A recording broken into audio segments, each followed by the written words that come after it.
El discípulo. Revista para la educación cristiana transformadora. El crecimiento cristiano no es un evento aislado ni una experiencia instantánea. Es un camino que se recorre paso a paso, con avances, retrocesos, tropiezos, restauraciones y nuevas oportunidades. La vida cristiana se va formando en el tiempo en medio de decisiones concretas, llamados exigentes y una esperanza que nos sostiene cuando no entendemos todo el camino. En la clase de hoy reflexionaremos sobre ese proceso a través de la vida de Pedro, un discípulo real, frágil y profundamente amado, cuya historia nos invita a examinar nuestro propio crecimiento espiritual. Mi nombre es el reverendo Luis Felipe Ramos Román, pastor asistente en Evangelización y Educación Cristiana, y te invito a que juntos participemos de esta experiencia educativa. El discípulo. El discípulo. Una revista para la educación cristiana transformadora. Mis queridos hermanos y hermanas, que el Señor les bendiga en este día. Qué bueno una vez más compartir con ustedes la palabra del Señor. Y hoy estaremos trabajando nuestra lección número 21 titulada El crecimiento cristiano. Y estaremos utilizando como texto bíblico varias porciones de la palabra, entre ellas Mateo capítulo 4, los versículos del 18 al 20, y de igual manera el capítulo 16, versículos 16 al 18. El Evangelio de Juan también lo estaremos utilizando, el capítulo 21, versículos del 15 al 18, y el libro de Segunda de Pedro, capítulo 3, versículos 14 al 15 y el versículo 18. El texto áureo se encuentra en Juan capítulo 21, el versículo 17, que lee de la siguiente manera. Le dijo la tercera vez: Simón, hijo de Jonás, ¿me quieres? Pedro se entristeció de que le dijera por tercera vez: ¿me quieres? Y le respondió: Señor, tú lo sabes todo. Tú sabes que te quiero.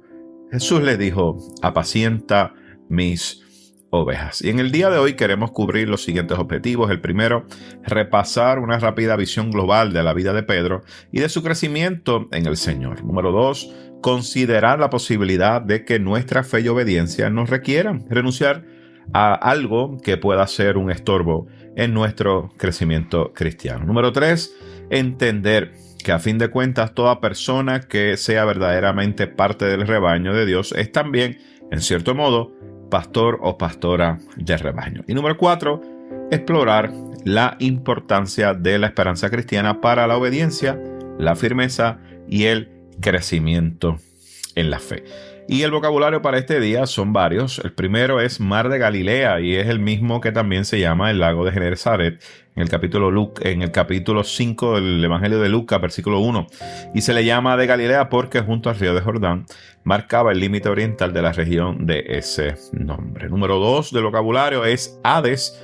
Es el nombre que se le daba en Israel al lugar al que iban los muertos, y aparentemente es a ese lugar al que se refiere Primera de Pedro, capítulo 3, versículo 19, donde se dice que Jesús en espíritu fue y predicó a los espíritus encarcelados. Y el tercer vocabulario para este día es pescadores de hombres. Y la palabra griega que tanto la Reina Valera revisada como la versión popular traducen como hombre o antropos, no tiene las implicaciones de género que tiene en nuestra lengua. Aquí, así que se refiere al ser humano como tal. Y Jesús dice que les hará pescadores humanos. Les invito a que puedan buscar sus Biblias en el libro de Mateo capítulo 4 versículos 18 al 20. Luego haremos un salto al capítulo 16 versículos 16 al 18. Luego entonces el Evangelio de Juan capítulo 21 versículos 15 al 18 y culminando con Segunda de Pedro capítulo 3 versículos 14 al 15 y versículo 18. Y leemos la palabra en el nombre del Padre, del Hijo y del Espíritu Santo. Amén. Pasando Jesús al mar de Galilea, vio a dos hombres, Simón llamado Pedro y su hermano Andrés, que echaban la red en el mar, porque eran pescadores. Y les dijo: venid en pos de mí y os haré pescadores de hombres. Entonces ellos, dejando al instante las redes, lo siguieron.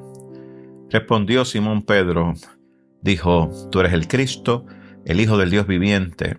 Entonces le respondió Jesús: bienaventurado eres, Simón, hijo de Jonás, porque no te lo reveló carne ni sangre, sino mi Padre que está en los cielos. Y yo también te digo que tú eres Pedro, y sobre esa roca edificaré mi iglesia, y las puertas del Hades no la dominarán. Evangelio de Juan, capítulo 21, versículos 15 al 18.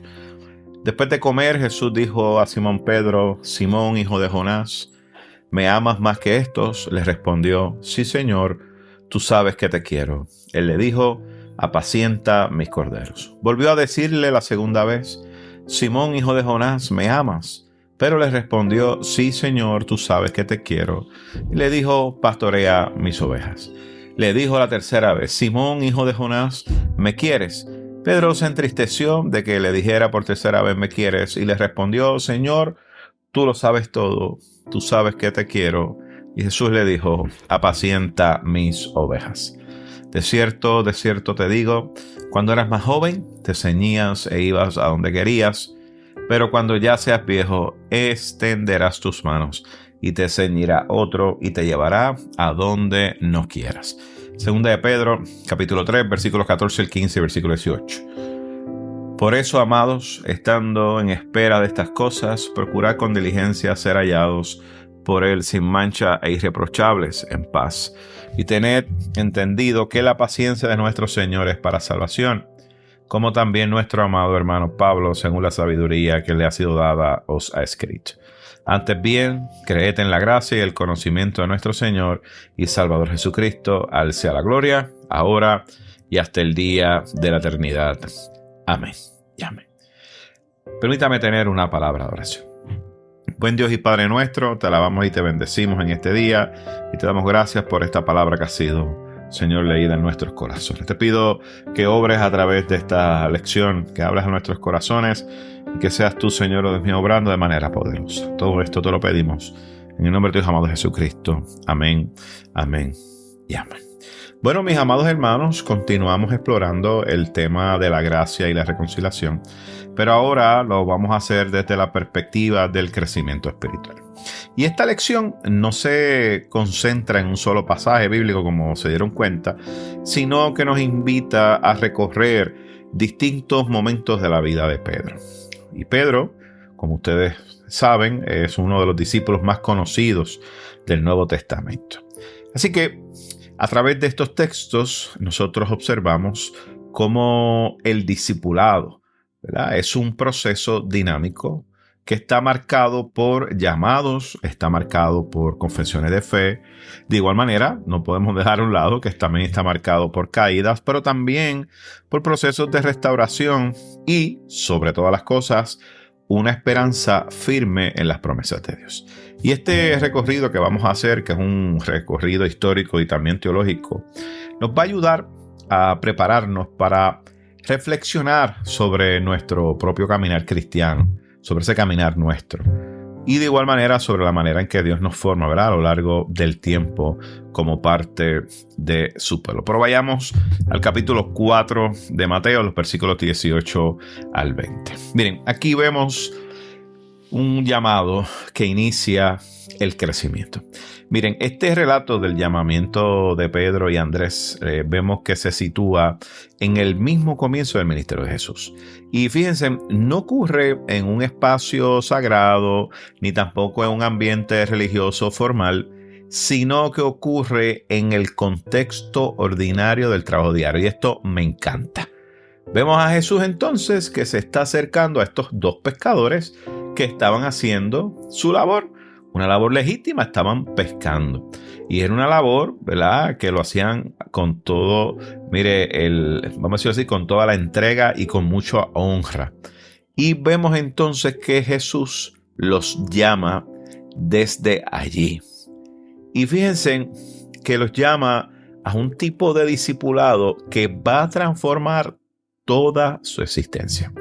Y vemos aquí la invitación que Jesús hace. Y fíjense que la invitación que Jesús hace es una que es directa y también que es exigente. Yo pienso que es la misma invitación que el mismo Jesús nos hace hoy. Venid en pos de mí. ¿Y qué implica esto? Bueno, no se trata simplemente de aceptar una enseñanza, sino de entrar en una relación personal que va a reorientar la vida de aquel que acepta el llamado. Vemos aquí que el crecimiento cristiano entonces comienza siempre con una respuesta al llamado de Cristo. Y esa respuesta nuestra va a implicar movimiento, va a implicar cambio y va a implicar esa disposición de dejar atrás aquello que aunque sea bueno en sí mismo, ya no puede ocupar el centro de la vida. Y es lo que Jesús les hace entender. Y este asunto, o este gesto, ¿verdad?, de los pescadores de dejar las redes, tiene un significado, miren, teológico muy profundo. Las redes ciertamente representaban esa seguridad, en cierta manera hasta la identidad y la ocupación de Pedro. Y no son abandonadas porque sean malas, y esto es importante recalcarlo, sino porque podrían convertirse en un estorbo para seguir plenamente a Jesús. Y desde este primer momento, la palabra nos enseña que el crecimiento espiritual no es solo interior o emocional, sino que tiene consecuencias que son prácticas y también son visibles. En otras palabras, cuando usted y yo decidimos seguir a Jesús, tiene unas implicaciones. ¿Y qué implica? Bueno, implica en cierta manera una redefinición de las prioridades y de propósito. Pero vayamos a Mateo capítulo 16, los versículos 16 al 18. Vemos aquí una confesión que profundiza la fe. Este segundo pasaje que vemos nos muestra un momento, ¿verdad?, un momento más adelante y mucho más maduro en la relación de Pedro con Jesús. Ya no estamos ante este llamado inicial allí de venid y sígueme, ¿verdad?, los haré pescadores de hombres, sino ante una confesión de fe que nace ciertamente del caminar con Cristo. Vemos aquí que Pedro reconoce a Jesús como el Cristo. No solamente como el Cristo, sino también como el Hijo del Dios viviente. Y Jesús entonces afirma que esta confesión ciertamente no proviene de ese razonamiento humano, sino que fue revelado por Dios mismo. Y aquí se revela una verdad que es esencial para el crecimiento cristiano. Y es que la fe no se sostiene únicamente en experiencias pasadas, ni en conclusiones intelectuales, sino en una acción continua de Dios que se revela a quienes caminan con Él. El discipulado abre ese espacio para que Dios se dé a conocer de manera cada vez más profunda. Y vemos entonces aquí que cuando Jesús declara que Pedro es piedra y que sobre esa piedra edificaría la iglesia, miren, no está exaltando a un discípulo perfecto, sino a uno que ha sido alcanzado por la revelación de Dios. Y la iglesia, en su historia, sabemos que se edifica sobre testigos que han sido transformados por la gracia de Dios, por hombres y mujeres que han sido transformados por la gracia de Dios. Y eso es hermoso. Me encanta porque está fundamentada no sobre hombres y mujeres perfectas, sino sobre seres humanos frágiles. Y qué hermoso es poder escuchar esto. Es entender que la gracia de Dios va a ir por encima de nosotros. Y es que su gracia la que nos va a transformar. Y la iglesia se edifica entonces sobre seres humanos frágiles, sobre seres humanos que son imperfectos. Y qué bueno que es así, porque de esa manera jamás vamos a poder olvidar que nosotros, ante nuestra imperfección, tenemos necesidad de Dios continua. Y esto nos mantiene humildes. Y esto nos mantiene cerquita del Señor, entendiendo que no se trata por nuestras propias capacidades o fuerzas, sino por la gracia de nuestro Dios. Otra cosa que se presenta aquí es la promesa de que las puertas del Hades no van a prevalecer, ¿verdad? Y esto es una afirmación. Y esta afirmación está fundamentada en una confesión de fe. No será derrotada por el poder de la muerte ni por las fuerzas del mal. Y qué hermoso es poder afirmar esto. Vayamos al Evangelio de Juan, capítulo 21, para seguir avanzando, los versículos 15 al 18. Algo que redefine el llamado es los procesos de restauración. Este capítulo 21 de Juan es uno de los momentos, yo creo, que más profundos a nivel pastoral del Nuevo Testamento.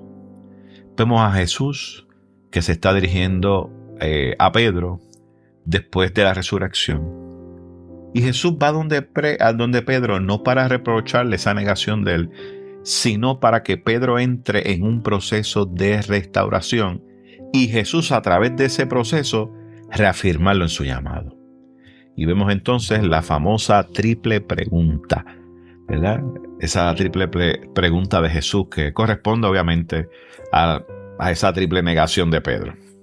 Y la repetición de Jesús no busca humillar, sino convertir esa repetición en un proceso sanador que va a confirmar el llamado y a reafirmar el llamado de este hombre. Y más allá, ¿verdad?, de las diferencias lingüísticas entre amar y querer, el énfasis del texto está en la insistencia de Jesús en vincular el amor personal con la responsabilidad comunitaria. Cuando hablamos de amar a Jesús, tenemos que entender que amar a Jesús no es una experiencia privada ni meramente emocional. Se expresa en el cuidado del rebaño. Y vemos entonces que el llamado de Pedro es apacentar las ovejas, no porque sea perfecto, sino porque ha sido perdonado y restaurado.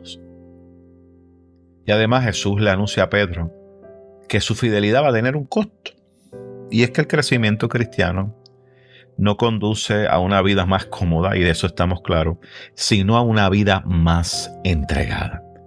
Y la obediencia madura implica renunciar incluso al control sobre el propio destino nuestro, confiando, mis hermanos, plenamente en la voluntad de Dios. Esa obediencia madura significa, mis amados, negarnos a nosotros mismos y entender que el plan de Dios siempre será mucho mejor y que la voluntad de Dios siempre será buena, agradable y perfecta por encima de lo que nosotros queramos. Segunda de Pedro, capítulo 3, versículos 14, 15 y el versículo 18 nos habla de la perseverancia que culmina en esperanza. Y este pasaje final nos presenta a Pedro desde una perspectiva distinta. Ya no está Pedro como ese discípulo impulsivo que veíamos en el inicio del testimonio de él, sino ya como un líder pastoral. Y un líder pastoral que exhorta a otros a perseverar. ¿Y quién mejor que él para eso? Y aquí se evidencia que Pedro, ciertamente, ha asumido plenamente la comisión que Jesús le dijo: apacienta las ovejas. Y Pedro lo está haciendo a través de la exhortación y además de la enseñanza y de la esperanza. Y la exhortación a vivir en espera de estas cosas nos introduce a una dimensión escatológica esencial para el crecimiento cristiano. ¿Y cuál es esa dimensión escatológica que es esencial? Bueno, estamos hablando de la vida de fe, que se vive orientada hacia el futuro prometido por Dios. Y esta esperanza es una esperanza que conoce de antemano, que sabe. Es esa esperanza, mis queridos hermanos, la que sostiene lo que es la obediencia, la firmeza y ese crecimiento continuo. Y el llamado a crecer en la gracia y el conocimiento resume prácticamente todo ese proceso vivido de Pedro.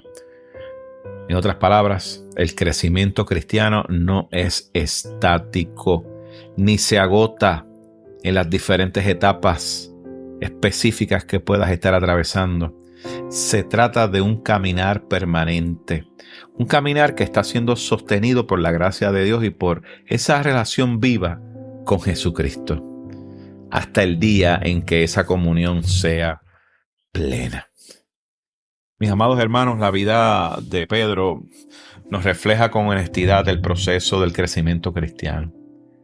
Y su historia nos recuerda que seguir a Jesús implica dejar redes, implica confesar la fe, implica enfrentar nuestras negaciones, implica recibir perdón y asumir responsabilidad dentro del rebaño. Y como creyentes, usted y yo estamos llamados a examinarnos continuamente, a mirar hacia adentro nuestro y preguntarnos qué redes necesitamos soltar hoy. ¿Cómo estamos creciendo en el conocimiento de Cristo? Preguntarnos de qué manera estamos cuidando a otros dentro de la comunidad de fe. La esperanza cristiana nos sostiene en este camino, recordándonos que nuestro crecimiento no depende de nuestra perfección, sino de la fidelidad de Dios, que nos guía hasta el cumplimiento final de sus promesas. Por eso, hoy el Señor nos invita a permanecer fiel al Señor, aún en medio de nuestras fragilidades. Simplemente mantente fiel. Y sabemos que el Señor continuará guiándonos hasta el cumplimiento de esa promesa que Dios tiene para ti y para mí. ¿Qué te parece si tenemos una palabra de oración en este día? Te damos gracias, Señor, porque a través de las edades tú has dirigido a tu pueblo y en esos últimos tiempos nos has unido a ese pueblo. Te damos gracias porque en medio de ese rebaño tuyo has levantado seguidores tales como nuestro hermano Simeón, de quien hiciste roca firme. Te pedimos que, como a él, nos llames y nos guíes, como a él nos perdones y como a él nos sostengas hasta la victoria final. En el nombre de Jesús, a quien Pedro reconoció como hijo tuyo y Señor nuestro. Amén, amén y amén. Mis queridos hermanos, que el Señor les bendiga y esperamos estar con ustedes la próxima semana. Gracias por escuchar El Discípulo. Revista para la Educación Cristiana Transformadora.